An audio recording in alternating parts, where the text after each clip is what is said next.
going on, y'all? I wanted to check out this video about someone named Lindsay Clancy. The internet has been going crazy about it. Apparently, she did some nastiness to her family. Some stuff that I'm gonna try to censor myself when I talk about it. But she deleted some family members, her children. And there's a lot of debate about it and a lot of feminists pushing the blame onto her husband. Wow. Let's take a look so we could know what the full story is, and then I'll give a full opinion. Don't forget to hit the hype button and like button if you want to. And if you someone that get mad when I say that in the intro, kiss my ass. I'ma just say that, bro. How you gonna get upset? How dare you? Why would you tell me to like it? Shut up. Get the out! Like it, don't like it, whatever. Nigga, some people forget, bro. And it's best that they just remember, hey, we rock with Beast Boy and Internet Exposed. We hitting that like button, but then y'all gonna just be crying. We ain't gonna turn this into a rant about people that's mad about me hitting that like button. I just thought that would be funny. All right, let's get into it, bro. She has a problem. She's currently on trial for premeditatively killing her 3 kids. Now, the word premeditatively is the key word here. It basically means she thought about it, she planned it, she did it. The defense said that's a damn lie. She did it. She just didn't plan to do it. She was going through psychosis at the time. See, this case is a little more complicated than it may seem, but first we got to understand what happened. You see, one day, Patrick, who was Lindsay's husband at the time, was working from home. I think they try to say she had something from postmortem, or I don't know, some type of something that's from a woman issue is what they're trying to say is the reasoning for this from what I'm hearing. And that sounds crazy. But I'm not an expert, not a doctor. That just sounds wild. After he finished working, he said, "Look, Lindsay, we don't got time to cook, so you want me to go pick something up?" Lindsay said, "Yes, absolutely." So as Patrick's leaving, Lindsay texts him at 5:15 p.m. Remember that time. "One of our 3 kids needs medicine from the CVS. Can you pick it up on your way to get food?" He said, "Bet." So Patrick goes to the CVS, picks up the medicine for the kids. He calls Lindsay, says, "Hey." So it sounded like she was in her right mind, right? Like nothing was out the ordinary in this moment. That's what it sounded like so far. "Hey, is this the right thing?" She says, "Yeah." He goes to the restaurant, picks up the food, drives home. When he gets to his house, this is the motto of his house, by the way, everything was quiet. He said that's a little weird. So he starts calling out to everybody, his kids and Lindsay. Nobody answers. Eventually, he finds Lindsay outside on the floor. He asked her what happened. She said she tried to herself. He said, "Okay, where are the kids?" Wow. She said they're in the basement. So Patrick goes to the basement and finds the 3 kids, calls the police. Police pull up. Everyone is in agreement of what happened. Patrick said, "That happened." Lindsay said, "That did happen." Prosecutor said, "That happened." Police said, "That happened." Lindsay. How is there any defense for her in any way, shape, or form?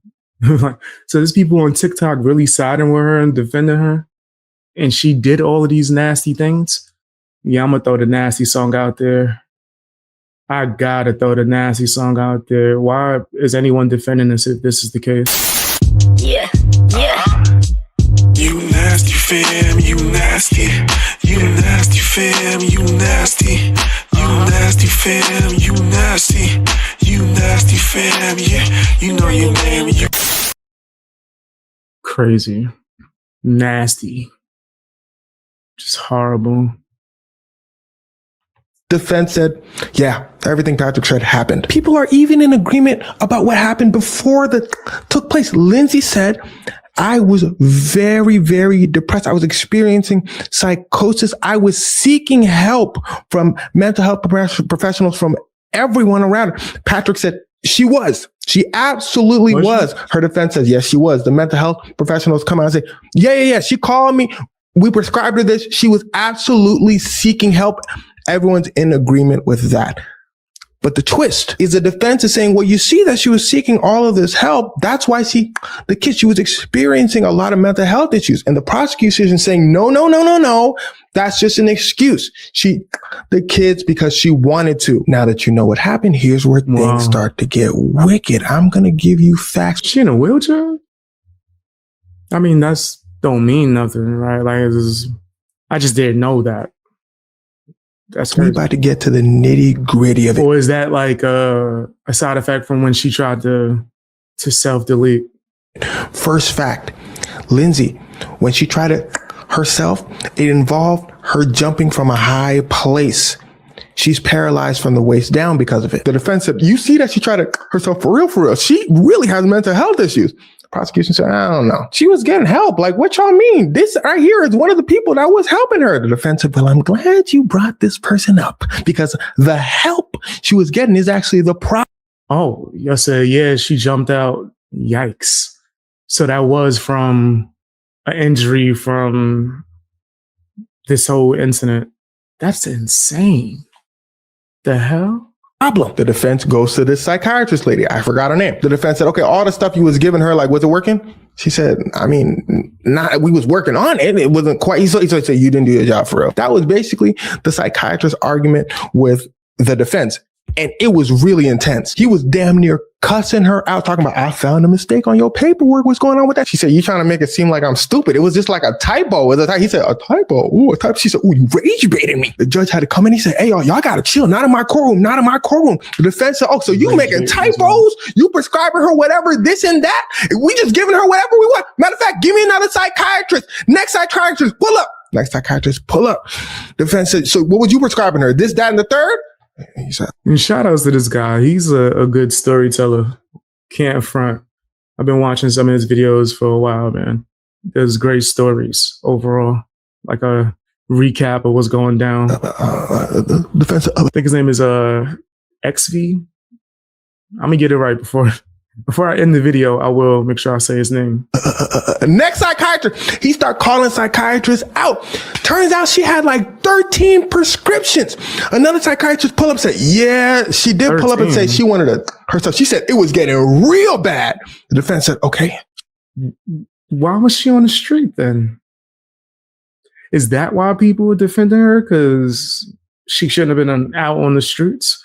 If it was that bad and you're taking that many, I guess you could say, pills or whatever, you got diagnosed with that much stuff, shouldn't you be getting more help?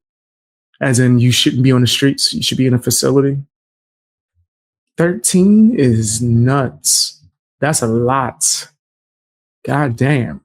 Are they just giving her stuff to cancel out side effects for other stuff? Like, which that happens a lot too. Doctors, a lot of them are shiesty like that. Instead of actually listening to you and hearing you out, they will misdiagnose you or overdiagnose you. So what did y'all do? Like I just said, well, we didn't do it.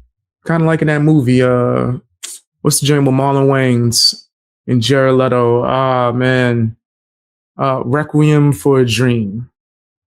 In that movie, the mother, that's her storyline, pretty much, is that she is going through something and they keep giving her more stuff. And instead of actually addressing the issue, she comes and says, oh, side effect. Here, take this as well. But then this causes this and I can't sleep, so take this as well. How about we kind of like, reevaluate things? No, you just want to keep giving me more stuff and more stuff. So yeah, that is pretty nasty. Care front. Is that an excuse? Hell no. That's not no excuse. I'm not excuse. I don't want anyone to think that that's what I'm doing right now. I just want to make sure that I'm honest about knowing that there's a lot of cases where people will be screaming and begging for help and not actually receive it. I've noticed that. Not defending nothing, not excusing anything she did. She's disgusting. I think from what I'm hearing, she belongs under the jail. She needs to be in Arkham Asylum. We need the most maximum security jail and prison that she needs to be in. But the doctors are wilding out too. They take their license. Whoever was dealing with her, they messed up huge. anything. The defense said, excuse me? Yeah, they said, yeah, the rules state that you got to have a plan about yourself before we can actually commit you to something. But, I sent her some resources, and the defense said, where are the resources you sent her? I said, you know what? I actually didn't send her resources. So you could probably see where Lindsay's defense is coming from. They're saying, look, the mental health system fails her. In fact, Lindsay and her defense have a separate civil case where they're suing many people in the mental health system. The prosecution is saying, nah, that still wouldn't have drove her to her kids. That part she did on purpose. She might have had mental health issues, but not bad enough she did that on purpose. You could see by the text she's sending people, like she seemed that she was sound of mind, like she did it on purpose. And that's pretty much the case that's going on. Now you'll notice that nowhere in this video that I mentioned the husband, Patrick, being the culprit, because that is absolutely not the focus of this case by the defense or the prosecution. But let's talk about why people believe that he might be. See, if you'll remember earlier, I told you Patrick was working. He leaves the house to go get medicine for the kid at CVS, and he goes to get takeout, right? Well, he left the house. Remember this number. Hey, coincidence. It's actually 5:15 right now. He left the house at 5:15. The CVS is about 3 minutes away from their house. The cameras catch Patrick walking into the CVS at 5:32. He leaves the house 5:15. It's 3 minutes away. He gets there at 5:32. The mathematics ain't adding up. People online are saying, oh, that's weird. But in the actual trial, they didn't really seem to care. Because remember, that's not the defense's argument. That's not the prosecution's argument. But they did ask him about it. The prosecutor told him, look, why did it take you so long to get from your house to the CVS? He said, I don't know. The defense pulled up and said, no, we got this prosecution. Look, Patrick, we're not saying you did it, but we really need to get to the bottom of this because we got something else over here. It says that you sent an email to your job at 5:24. You leave your house at 5:15. An email gets sent at 5:24. Does that mean you were still at the crib? Like, what's going on for real? Patrick said, bro, I don't know. I might have sent the email from my iPhone, but I know I didn't leave the house that late. I might have sent it from I don't know. I don't remember. That's a little weird. But regardless, the defense did not follow up on this. Now, people also noticed the husband, Patrick, seemed to have changed his clothes. He seemed to have changed his jacket from a short button down to like a longer button down because he's also caught in surveillance in the restaurant. In the restaurant, his shoes seem different and his jacket seems like it has a zipper that pulls down lower. Here's a closer look at his shoes when he was in the restaurant versus the C. So are people trying to insinuate that he did this and then like set it all up and manipulated her in order for her to confess to doing this? Because she admitted to doing this.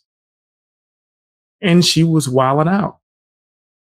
And I agree with what you guys are saying in chat. She should not have been left alone with those kids at all. Right? Like when it comes to takeout, sometimes, most of the time, they deliver. In fact, let's all go as a family. I'm running errands. Everybody get in a car. We all going together.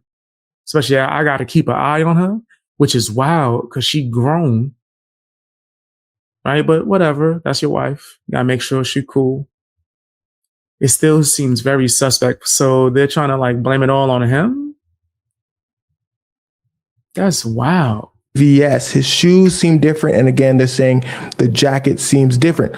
Defense did not follow up on this. They're maintaining this had nothing to do with their case. They're pleading that Lindsay absolutely did it, but she was going through psychosis. People also claim that this might be one of Patrick's friends walking to the CVS, and this might be Patrick going into the restaurant after he finished in the kids. And now that I look at this picture a little closer, do these two people seem to have different hairstyles to you? Okay, but regardless, that's neither here nor there. The defense is saying, we don't care about the hair. We don't care about the clothes. We don't care about this, that, and the third. The defense and the prosecution maintain we are both in agreement about what happened, Lindsay and the three kids. We're just not in agreement on why it happened. But regardless of who you think did it, the question of the trial is, can she be held responsible for? Yes. The hell? Yeah. She's definitely responsible. I don't care about none of that mental health stuff. Right? Yeah, the doctors did fail her. Yeah, she did it.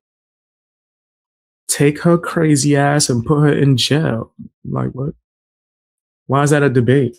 Her kids, even though she was crying out for help, constantly explaining to people that her mental health was really, really, really deteriorating. And that's a question the jury has to ask. And that's a question I want to ask you. What do you think? Let me know. And truly rest in peace to those 3 kids, because I feel like they're forgotten in all of this, but True. They should be mentioned first and foremost. Rest in peace to the. That's facts. Yeah, it's an unfortunate situation. It's messed up. In fact, it's disgusting. Horrible. I can understand, yeah, they failed her. The doctors did not do what they were supposed to do, but she still did whatever she did and should be held responsible. Like, what? In no other case would people be even thinking that. Like, nah, it's not their fault. No other case. Like, I could name some extreme examples, but I'm not going to, because this video already is probably going to get demonetized. Tell me what you guys think down in the comment section, and share the video if you like, and hit the like button, all that good stuff. Check out my live streams on multiple different platforms, Twitch and Kick.